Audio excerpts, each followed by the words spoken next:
ইন্দ্রজিৎ যখন একে একে সকল সৈন্যগণকে পরাজিত করছে, এমন সময় হনুমান এসেছে।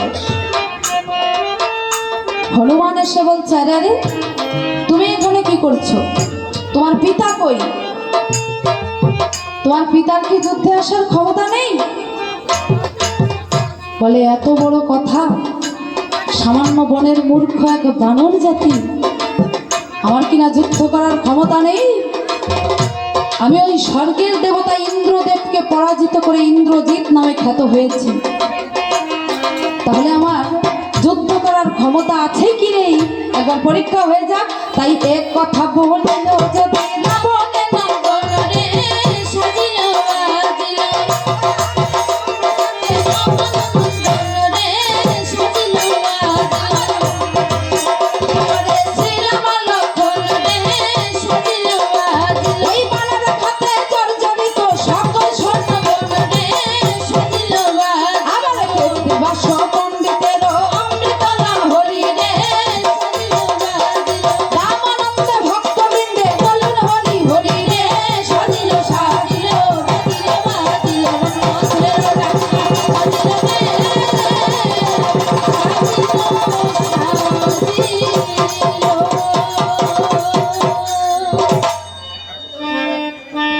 নাগপাশে বন্দী করেছে প্রভু রামচন্দ্র আর লক্ষ্মণকে।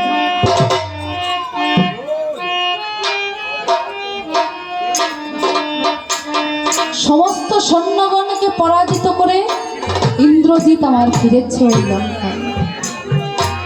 ইন্দ্রজিতের বিজয় উৎসব শুরু হয়েছে লঙ্কায়। এদিকে প্রভু রামচন্দ্র নাগপাশে বন্দী হয়ে তার মনে পড়ে যায় গরুরের কথা। যেই না অন্তরে গরুর পাখিকে স্মরণ করেছে, প্রভুর আহ্বান অন্তরে অনুভব করতে পেরে গরুর পাখি আমার দ্রুত চলে এসে প্রভু রামচন্দ্র আর ভাই লক্ষ্মণকে মুক্ত করে দেয়। এবার মিত্র জাম্ববান বলছে, প্রভু ও প্রভু, আমাদের সমস্ত সৈন্যগণ তো অচেতন হয়ে পড়ে আছে। আমাদের সমস্ত সৈন্যগণ তো অচেতন হয়ে পড়ে আছে। তাছাড়া ওই রাবণের পুত্র ইন্দ্রজিৎ যতদিন বেঁচে আছে, আমরা কি তাদের সঙ্গে যুদ্ধ করে পারবো প্রভু?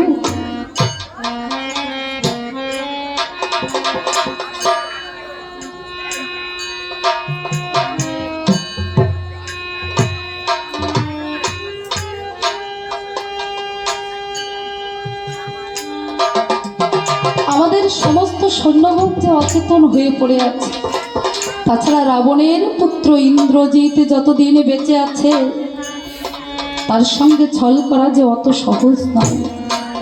কারণ কি জানো প্রভু, ওই ইন্দ্রজিতের কাছে আছে নিকুম্ভিলা মহামায়ার কৃপাশিস।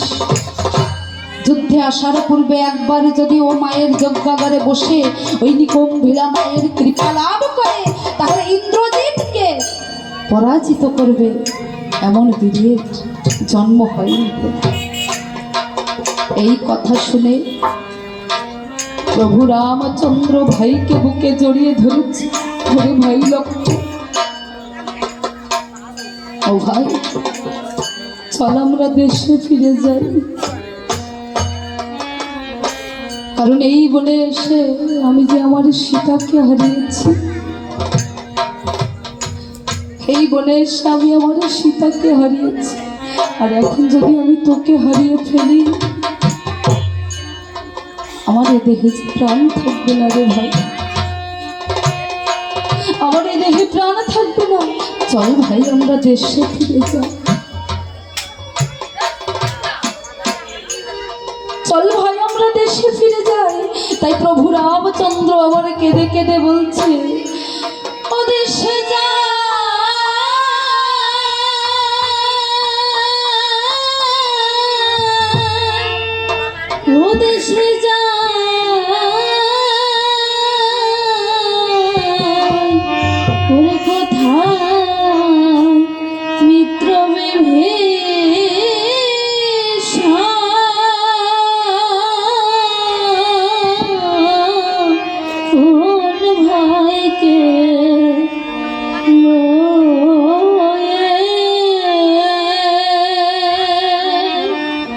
ওরে চলো চলো দেশে চলো,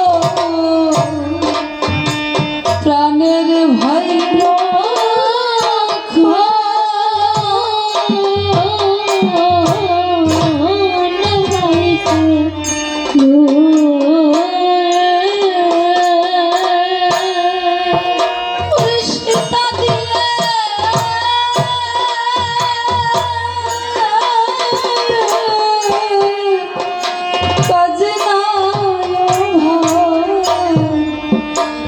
দিলাম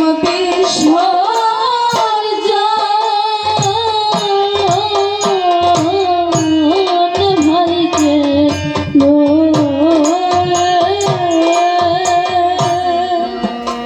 সীতা গে সীতা পাব আমি কত রাজা ঘরে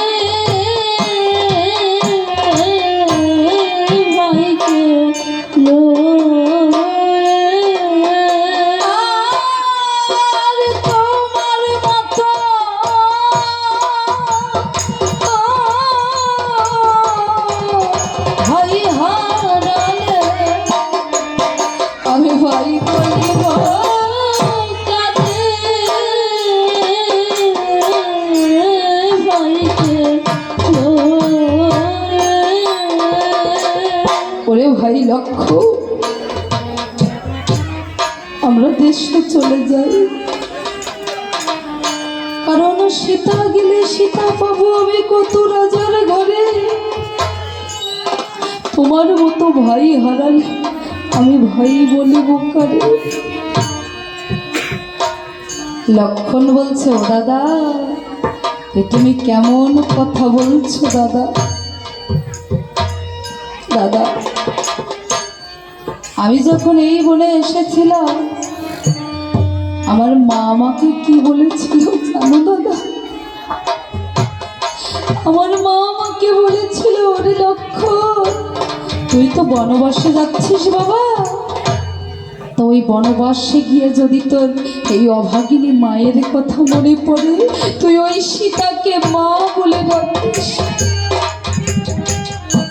ও দাদা তাহলে কেমন করে আমার সেই মাকে এখানে ফেলে আমি একা দেশে চলে যাব বলতে পারো দাদা?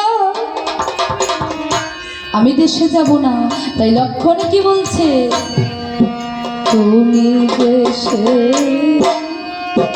যাও গো দাদা, ও দাদা আমি যাব না, ভাইকে আর ওই দেশে গিয়ে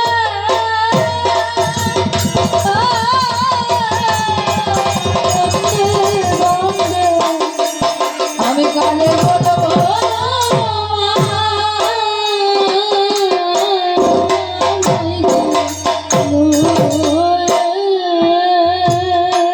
ও দাদা, মাকে যদি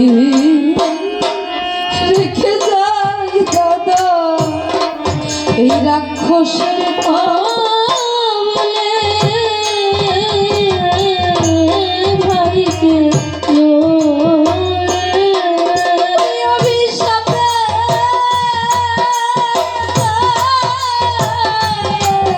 অযোধ্যা পুরী ও দাদা পড়ে ভস্ম হবে,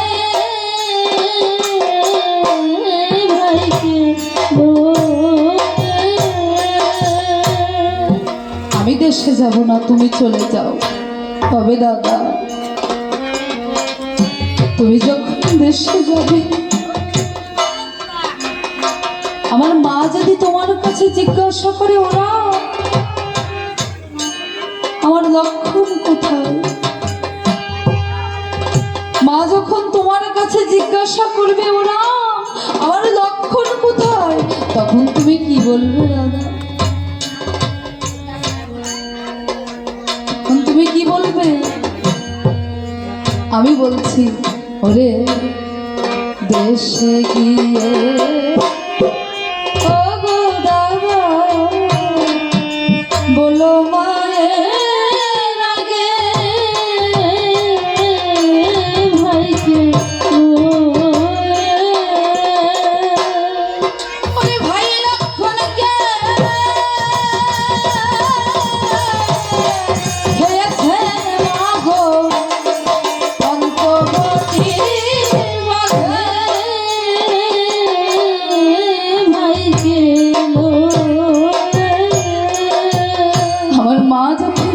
জিজ্ঞাসা করবে আমার লক্ষণ কোথায়, তখন তুমি বলবে ও মা, ওই লক্ষণকে যে পঞ্চবটির বাঘে খেয়ে ফেলেছি। আর দাদা,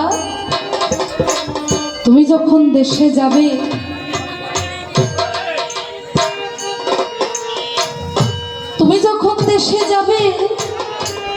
যাওয়ার পথে যে সরজ নদী পড়বে, ওই সরজ নদীর তীরে তোমার এই অভাগা লক্ষণের নামে একটু বালির পিণ্ড দিয়ে দেবে।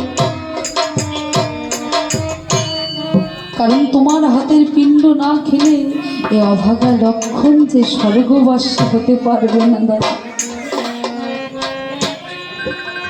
এই কথা যেই না বলেছে, প্রভু রামচন্দ্র ছুটে গিয়ে ভাইকে বুকে জড়িয়ে ধরেছে, বলে তুই চুপ কর ভাই, এ তুই কি বলছিস? এই বনে যে আমার একা আসার কথা ছিল, আমার ভাগ্যের সঙ্গে আমি তো তোদের জড়াতে চাইনি রে ভাই। এসব কথা বলে প্রভু রামচন্দ্র আর লক্ষণ কান্নাকাটি করেছে।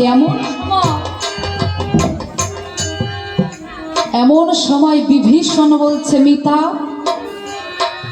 এত চিন্তা করার কিছু নেই, উপায় একটা আছে, উপায় একটা আছে। কি উপায়? বলে ওই যে নিকুম্ভিলা যজ্ঞাগারের গোপন পথ আমি চিনি। নিকুম্ভিলা যজ্ঞাগারে যাওয়ার গোপন পথ আমি চিনি, আমি সেখানে তোমাদের নিয়ে যাব। নিকুম্ভিলা মায়ের কৃপা লাভ করার পূর্বেই যদি ওই ইন্দ্রজিৎকে হত্যা করা যায় তাহলে তাছাড়া আর কোনো উপায় নেই। তাই ওই নিকুম্ভিলা যজ্ঞাগারে আমি তোমাদের নিয়ে যাব। তাই ইন্দ্রজিৎ যজ্ঞে বসার পূর্বেই বিভীষণ কি করেছে? লক্ষণকে নিয়ে চুপি চুপি প্রবেশ করেছে ওই নিকুম্ভিলা যজ্ঞাগারে।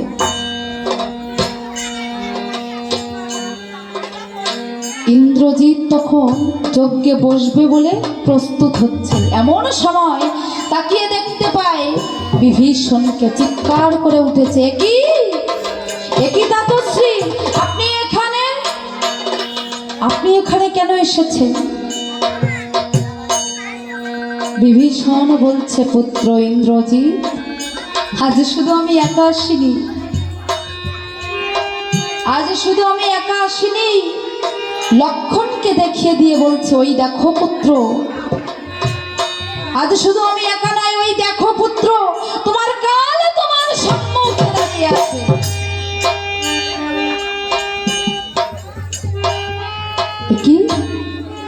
কি লক্ষণ, তুমি এখানে কেন এসেছো? তুমি এখানে কেন এসেছো? বলে, ইন্দ্রজিৎ, কথায় আছে না, পিতার অপরাধে পুত্রের প্রাণদণ্ড। তোমার পিতা এত অপরাধ করে ফেলেছে, আর তোমার পিতার অপরাধের সমস্ত অপরাধ স্বীকার করে তুমি তার পক্ষ নিয়ে যুদ্ধ করে চলেছ। তাই আজ আমি তোমায় হত্যা করব, আজ আমি তোমায় হত্যা করব। ইন্দ্রজিৎ বলছে, লক্ষণ, আমার পথ ছাড়ো, আমাকে একবার অস্ত্রাগার হতে অস্ত্র আনতে দাও, তারপর বুঝিয়ে দেব এই ইন্দ্রজিতের কতটা ক্ষমতা, কতটা শক্তিশালী। লক্ষণ বলছে, তোমার